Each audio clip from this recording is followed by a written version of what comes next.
Hey guys, if there's anything that you've learned about me the last 3 years that we've been producing this show, is that I like to bring you some information that you probably have never heard of, or something that's contradictory to what I believe in. So the reason I'm telling you that is, as you know, I'm a huge proponent of marketing, of spending, $2 and bringing in three or four, spending money on marketing, digital marketing, lead generation, the whole, advertising budget and all that, and giving an ROI. That's my bag. That's my wheelhouse. That's what I love to do. But today I am going to introduce you to a lady that does it organically, and she does it quite well. So we're going to learn a lot from her. I can't wait to introduce you to her. So without further ado, enjoy the show.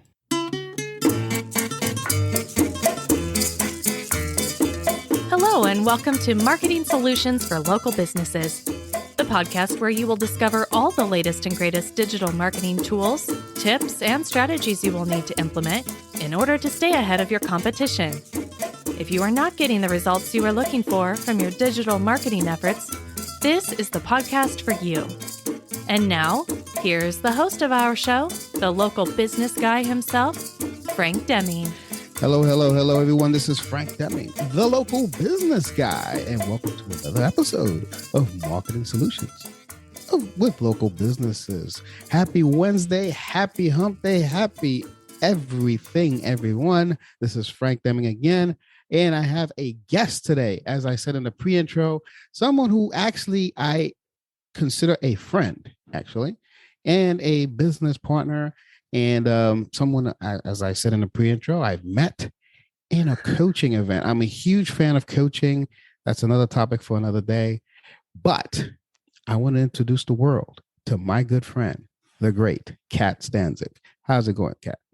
Great. Thank you for the introduction. And I'm glad you know real people in real life. What do you mean by that?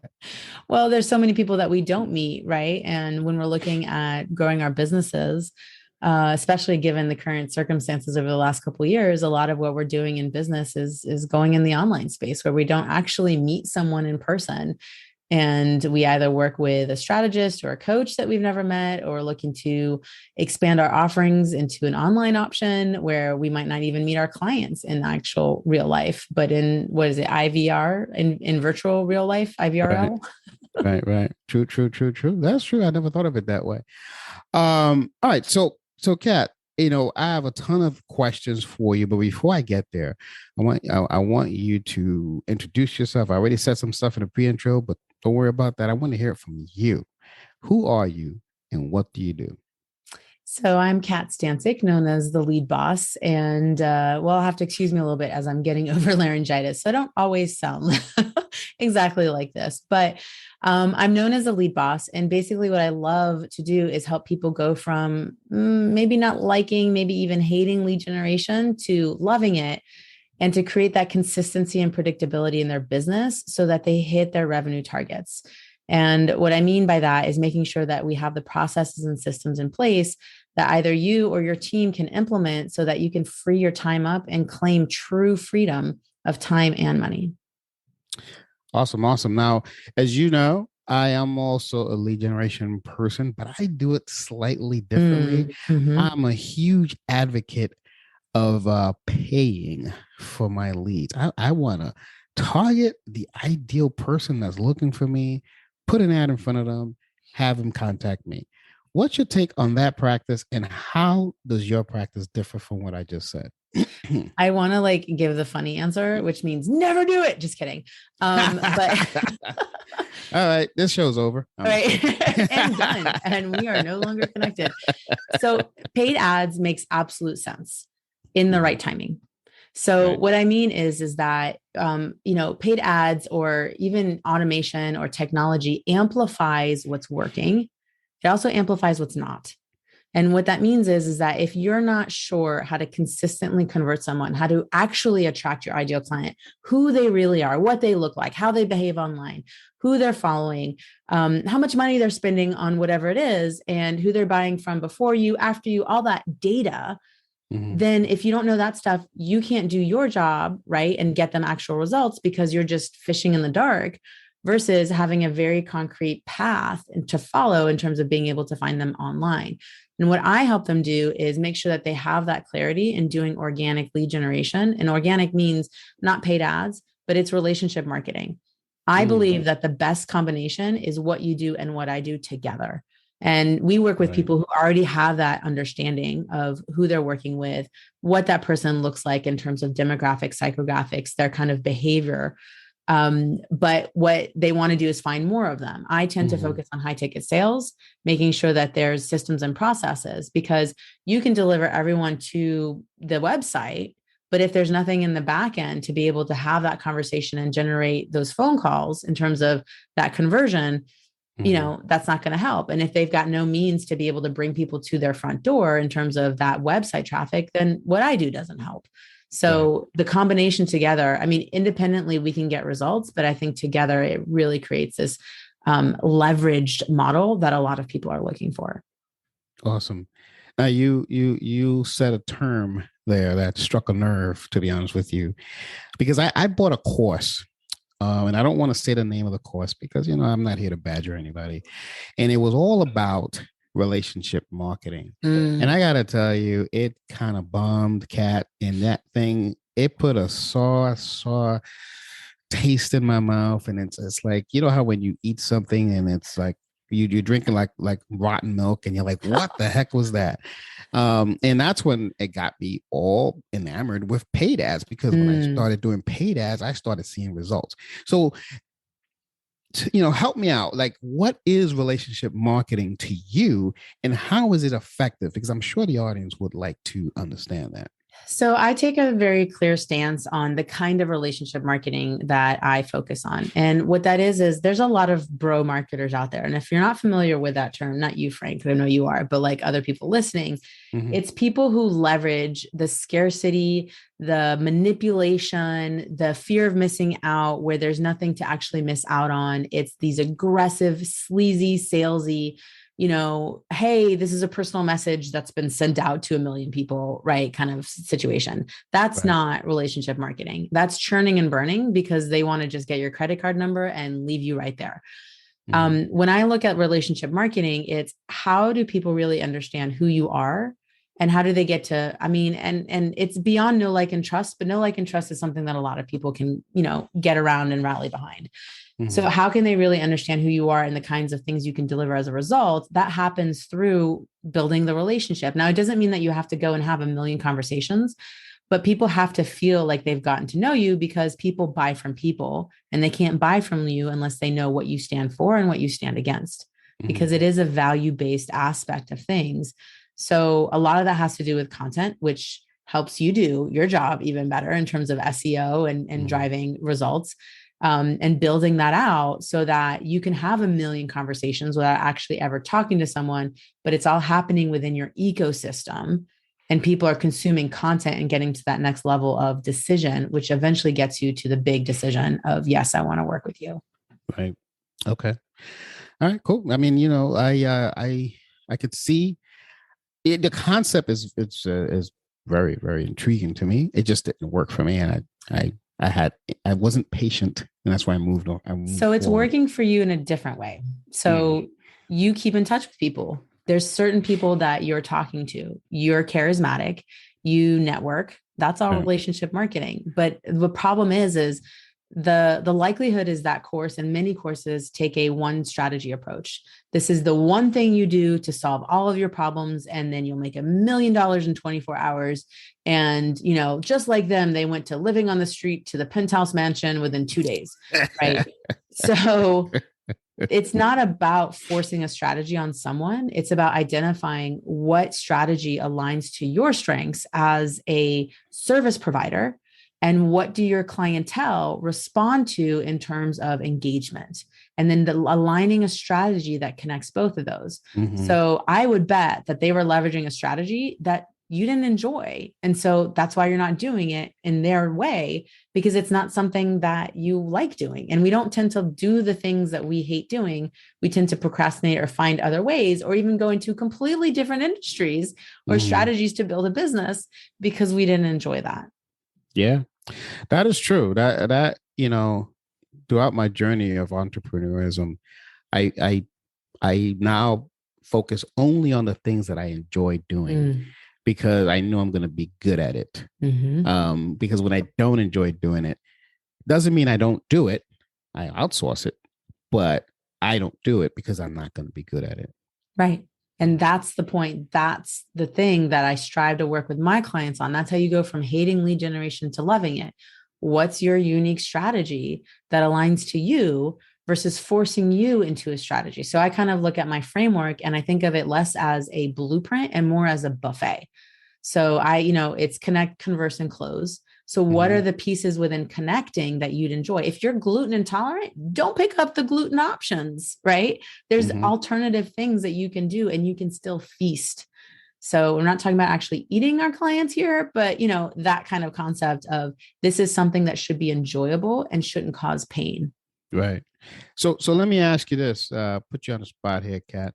Great. You don't have to sell the farm, obviously, but give us some nuggets. Give my audience some nuggets. I'm gonna tell people how great Kat Stancik is, but I want to hear some nuggets from you. I mean, I know the nuggets, and you and I have had extensive conversations, but I would love for you to share at least a little bit so they can know how powerful of a woman you are in the business world.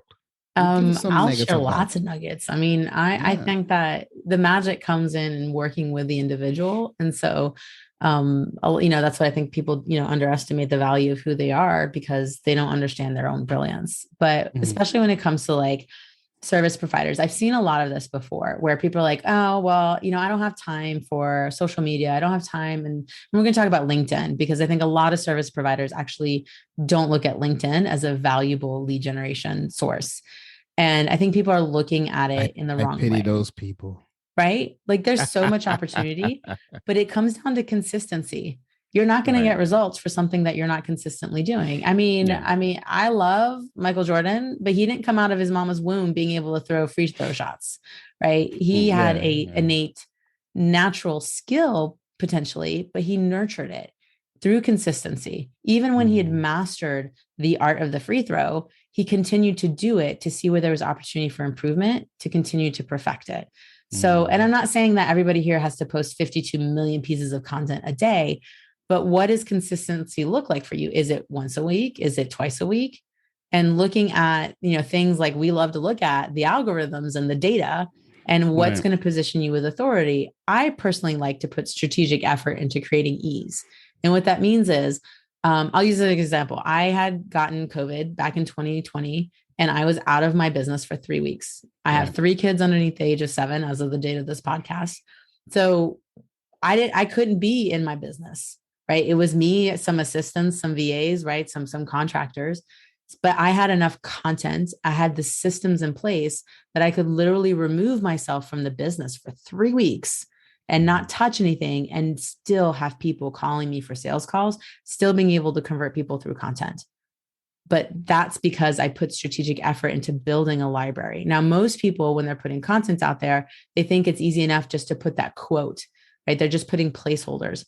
There's a place for placeholders, but what we're doing with our content is we're looking at what objections are we handling and how are we moving people to a buying decision. A lot of people don't think about their content strategically. They're just putting stuff out there for the sake of putting something out there. So before we even get to that, I think one of the biggest places where people are leaving money on the table and opportunity is in their own positioning. So there's something called the profile funnel. It's your authoritative, like whatever platform you use, it doesn't matter. There's always these variable aspects of your photo, your banner, your headline, your about section, your bio, whatever you want to call it. Are you offering value from the get-go, or are you hyper-focused on yourself and trying to get someone to the pitch, right? and switching that to a pitch to an invitation. And how are you driving so much value that someone basically feels like they can't succeed without you? Yeah. Yeah. That's good stuff. I like that. Like they could go along to get along, yes. But true success, which let's be clear, how I define true success and how I think anybody should define success is mastery of time. That's fine. I was just about to ask. Mastery of time is the only measure of success. It's the one resource we're all running out of. If you can master your time and you decide how you spend your time, how much time you're working, how much time you're spending in your family, how many massages you're getting, how many vacations you're taking, if you're not in a position of authority and power in your own time, you're not really successful. So let's talk about that a little bit, because that sounds like a controversial topic that we probably have to have a second episode to talk about. But let me dive in just slightly on that. Sure. So you're telling me, so if there's a person who basically is occupying his time or her time doing nothing, like let's say playing video games, you're saying that person's successful because they're succeeding in doing what they want to do? Not necessarily. Okay. So explain that. So what I mean is, there's always going to be people who are just going to be, right? And you know what? Maybe that's their version of success. Maybe that's success to them. It's not success to you. They're mastering their time. For you, that's a waste of time, right? But what I'm talking about, that individual. So based on what your definition of success is, that means that person who set out to play as many video games as possible, he's successful. But I mean, he's a successful individual because if they feel fulfilled in doing that, that might just very well be the case. I love that. I've never heard that take on it, but anyway. I mean, if we're talking about people like you and I, it just doesn't do it for me. No. Like we don't do that. No. I have more drive and ambition, but if we're looking at, if I have mastery of time, meaning I can do the things that I want to do, I can go to the places I want to go, then that does mean that I'm generating a certain amount of income to facilitate that decision. So if that person who's sitting on the couch is saying, man, I really want to go and I want to order food, but I can't because, I'm living off the government here and I can't go to that 5-star restaurant because I don't have the means. That's not successful then, because they don't actually have choice. That's true. So that mastery of that option for choice, that ability to do the things that would bring joy and pleasure into your life, and have the time to be able to do it. Because if we're looking at like the person who's making $2 million a year in their business, and they've gotten divorced, they've alienated their kids, they have 13 ulcers, right? Like they've gained 50 pounds. If we're only measuring success by money, then that person may have succeeded. But if we're looking at their life and their ability to spend time with their loved ones, they're not actually really successful. So you had to go there and mention the D word. Anyway. But that can be freeing or it can be debilitating. Right? Yeah. No, I got you. All right, great. So tell me something, Kat. What are your plans for 2022? Who are you looking to connect with in 2022? Who are you hoping to help brand and build? Is there anything I can help you with on that? I love that question. So for me, it's all about visibility. It's one of the reasons why I host Podcast Mixer. It's one of the reasons why I speak, and it's why I go on podcasts. Is I understand that it's up to me to get in front of my ideal clients, and it's up to me to drive value. And part of that is boosting my own visibility. So speaking on virtual and real stages and getting in front of service providers, especially within the medical space in terms of therapists, medical practitioner, functional medicine, chiropractors, all of those different variables, specializations within, even doctors, lawyers, all that stuff.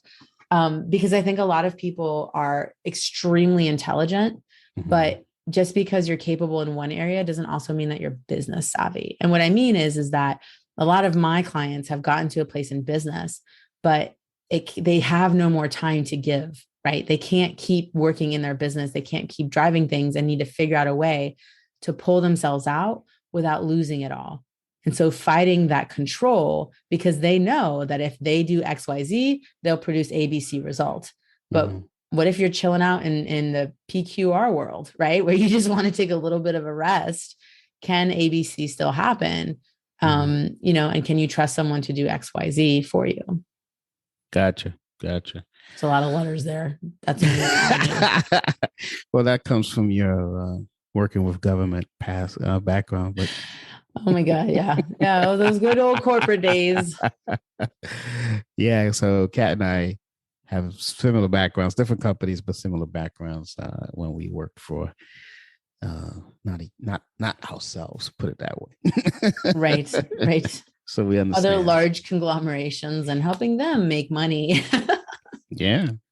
So I understand you have a gift for our listeners. Can you tell us about that? I see the link here. If I'm not mistaken, it's FullyBooked.ceo. What's that all about? Yes. So FullyBooked.ceo is a 3-part instant access training.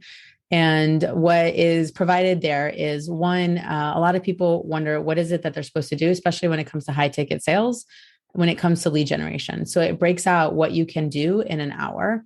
And that helps you exponentially scale your business. And the second piece is a lot of people are already connected to people online, but they haven't monetized those connections. And I say that you're already connected to at least $100,000 without adding a single new person in your pipeline. So how are you monetizing those connections and helping people raise their hands to say, I'm ready to work with you? What I've provided is some scripts and swipe for you to be able to leverage to help people raise their hands up to know that it's time. And then the third piece is all about how to, lead someone through the sales conversation. It's not about closing them. It's not about pushing them. It's not even about pulling them. But how do you lead someone through it? And I provide my personal sales script that helps me close and my clients close 80 to 90% of our sales calls. 80 to 90%. Interesting. Let me ask you this. So you mentioned high ticket. A lot of people say that. What does high ticket mean for you? Is there a threshold? I like a baseline of 5K. And the reason is that starts multiplying over. I think that really when it comes to high ticket, it's what are you willing to receive? I looked at, I had a program that 2 years ago, I was selling for $1,000 that now sells for 10,000. Yeah. So yeah, because you realize the value of it, and that's I realized good. the value awesome. of it, but I also started talking to the right level person who could also value it, right, and who would get results from it. But that usually happens. Like when you realize the value of it, usually then you know how to find a person that also realizes the value. Exactly. So you up level. Then you up level, and then you get someone like you who helps you find even more of those people online, but because you've got that proven process already that you can duplicate. Amen to that. Awesome. So this has all been great, Kat. Is there anything I did not ask you that you think will benefit the audience? I think that a lot of people are probably in their own way, and that really going out and getting support to see the things. I did a Tough Mudder once, and one of the things that I ended up, my teammate ended up not showing up. And so I ended up having to do it all by myself. And what I realized was the obstacles in my way weren't physical. They were the ones in my mind. And so those are the ones that need to be overcome in order to really get to success. And the problem is that we can't always see our own mind's eye, and we need someone's support to be able to really move those obstacles out of our way. Damn. Now that was awesome. That's the perfect end to a great podcast. Kat, my friend, you are always in my world. Thank you for being in my life. Thank you for accepting this invitation. And I am looking for great things from you in 2022. Speaking of 2022, hook up with Kat Stancik today. Go to FullyBooked.ceo. Check out what she's got to offer. It's awesome. Do I have permission to put your LinkedIn links and stuff in the show notes? Please. Thank you. Okay. So I'm going to fully fill up the whole Kat Stancik thing in the show notes. Go there right now. It's on my website. Go to the show notes, download all of her stuff. Check her out on LinkedIn. Let's check it out on Facebook. Check out anywhere I put her on.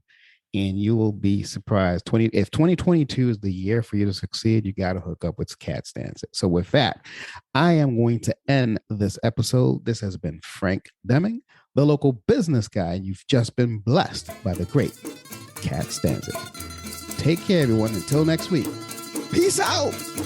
Thanks for listening to another episode of Marketing Solutions for Local Businesses, the podcast where you will discover all the latest and greatest digital marketing tools, tips, and strategies you will need to implement in order to stay ahead of your competition. Don't forget, any links that were mentioned during the broadcast will be available to you in the show notes, so be sure to grab them while you have the chance. Incidentally, if you have any topics that you would like for us to discuss on the show, be sure to send an email to the email provided in the show notes, or click the Contact Us link and let us know what topic you would like us to help you with, and we'll be sure to add it to our schedule. If you would like for Frank and his team to look at your digital marketing presence and give you a free evaluation, simply click the Request a Free Consultation link in the show notes to get a hold of them. That being said, until our next episode, make it a successful digital marketing day. Peace out.